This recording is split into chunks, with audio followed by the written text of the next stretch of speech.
Hola, vamos a realizar aquí la demostración del análisis matemático del transformador monofásicos ideal en vacío. Este vídeo complementa lo que se ve en clases de teoría.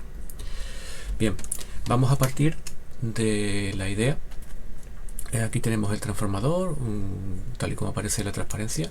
Entonces vamos a partir de la idea de que vamos a inyectar una corriente por el bobinado primario que va a ser ideal, en este caso, igual que el transformador, va a ser sinusoidal. En este caso, pues supondremos que tiene un valor máximo seno de omega t. ¿Vale?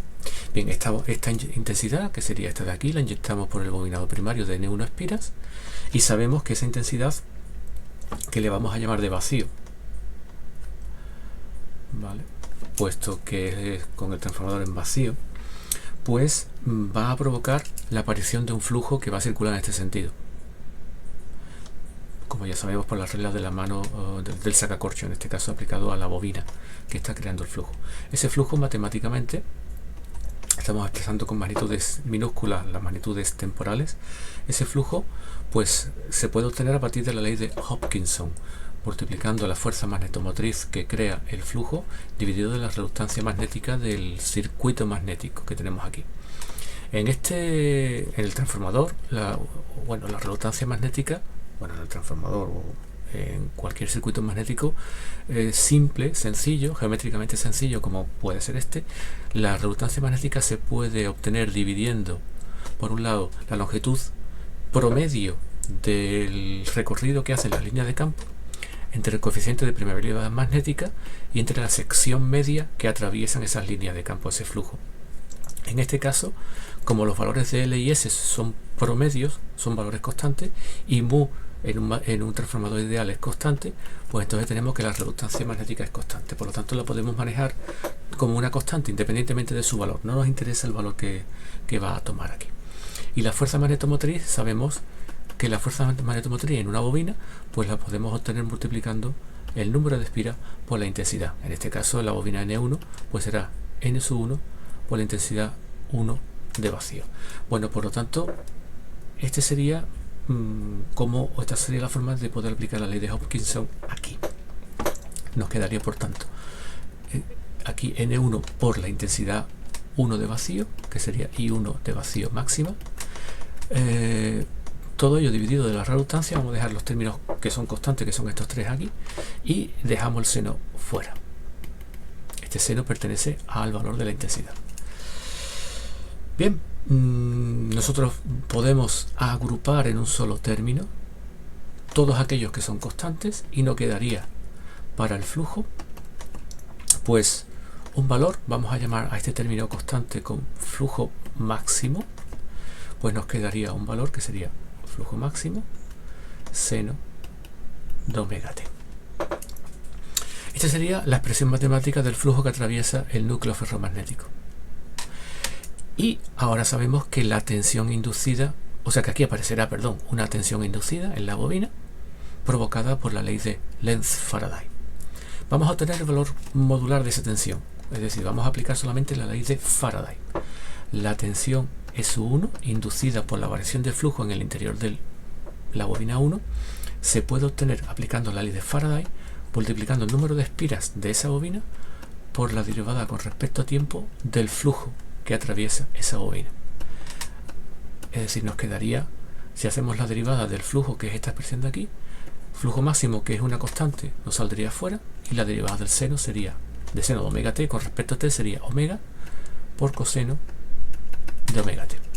Al igual que hicimos antes, todo esto es una constante, por lo tanto lo podemos llamar como, por ejemplo, S1 máximo. Nos queda, por tanto, que S1 lo podemos poner como S1 máximo coseno de omega t. O, si quieren, podemos transformar el coseno de omega t en un seno y nos quedaría S1 máximo seno de omega t más 90 o más pi medio, depende de cómo estén usando en grados, sexagesimales o radianes. Bien, indicar solamente aquí que podemos hablar, al ser esto una función que representa una tensión sinusoidal o cosenoidal en este caso, podemos hablar de valor eficaz de esa tensión. El valor eficaz de esa tensión sería el máximo dividido raíz de 2. Sustituyendo, el valor máximo es N1 omega, flujo máximo omega. Sustituyendo, pues tendríamos N1 flujo máximo omega dividido de raíz de 2. Voy a corregir esto un poco, no me ha salido bien. Sería flujo máximo omega. Sabemos nosotros que omega, vamos a ponerlo aquí, es 2 pi veces la frecuencia de las corrientes que están circulando. Pues entonces, poniendo el omega delante, nos quedaría 2pi partido de raíz de 2. Vamos a dejar todas las constantes numéricas fuera. Y aquí nos quedaría pues 2pi f n1 flujo máximo. Es decir, aproximadamente igual a 4,44 frecuencia, número de espira, flujo máximo. Esto es una expresión que nos va a ser útil, que nos determina la relación existente entre el valor eficaz de la tensión SU1 inducida, al que si pudiésemos medirlo, mediríamos con un voltímetro, la frecuencia de la corriente que entra, el número de espira de esa bobina y el valor máximo del flujo que atraviesa la bobina N1. Hemos obtenido, repito, aquí la expresión o el valor modular de esa tensión. La polaridad de la tensión vendrá dada por la ley de Lenz. La ley de Lenz dice que esa tensión, si creara un flujo, lo haría en sentido contrario a el flujo que ha provocado esa tensión. Es decir, esa es una tensión, la tensión S1 es una tensión provocada por la variación de un flujo phi. La polaridad de esa tensión S1, según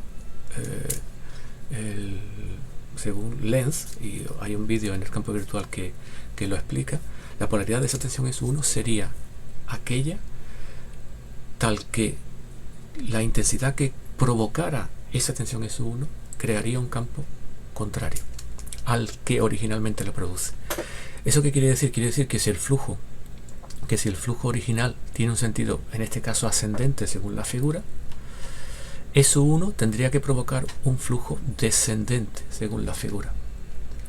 Por lo tanto, para que creara un flujo descendente según la figura, aplicando la regla del sacacorcho sobre la bobina, tendría, si creara una intensidad, esa intensidad tendría que ir en oposición a la inicialmente prevista para que creara un flujo hacia abajo. ¿De acuerdo? Entonces, si yo tengo una bobina en la que aparece una tensión inducida, una fuente de tensión en este caso, y la corriente que produciría sería saliente, la polaridad positiva de esa tensión es, como bien está aquí indicada, sería la de la figura. ¿De acuerdo? O sea, esta sería un poco la explicación de por qué el positivo de la tensión inducida aparece aquí arriba. Como la resistencia del bobinado es prácticamente despreciable, la tensión V1 y la tensión S1 son prácticamente iguales. Entonces podemos afirmar, vamos a hacerlo en la siguiente página, podemos afirmar por tanto que V1 es prácticamente igual a S1, es decir, y S1 era, como dijimos antes, era N1 flujo máximo omega partido de raíz de 2, o aproximadamente igual a 4,44 número de espira, frecuencia, flujo máximo. ¿De acuerdo? V1 y S1 son prácticamente iguales. Voy a traerme la figura a esta transparencia. Bueno, vamos a ordenarlo. Ahí está, ¿vale?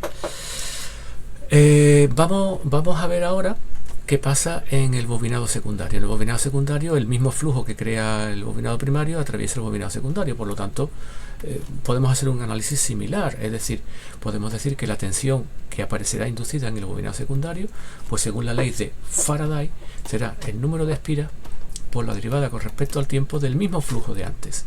Es decir, operando de la misma forma, derivaríamos y obtendríamos una expresión similar. La única diferencia con respecto a la anterior, al hacer las operaciones, que les invito a que las hagan, es que el término n que aparece sería el de el bobinado secundario, es decir, n2. Es decir, nos saldrá de que S2 va a ser igual a n2 omega flujo máximo coseno de omega t. A todo esto le llamaríamos E2 máximo.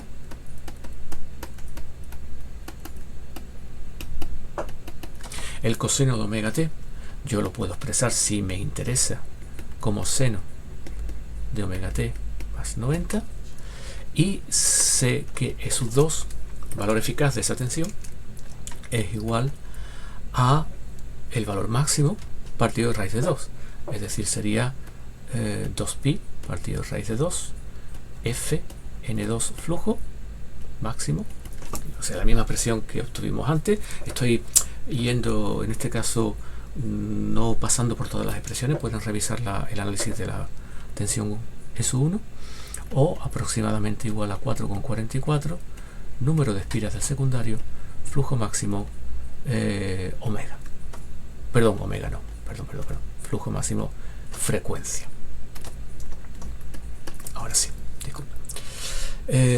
Esta tensión, al igual que la S1, aparecerá inducida en la bobina con una polaridad tal, según la ley de Lenz, que crearía un flujo contrario al que la ha provocado.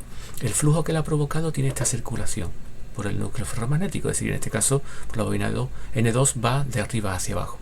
¿De acuerdo? Entonces el flujo que crearía E sub 2, si circulara corriente, sería un flujo que iría hacia arriba.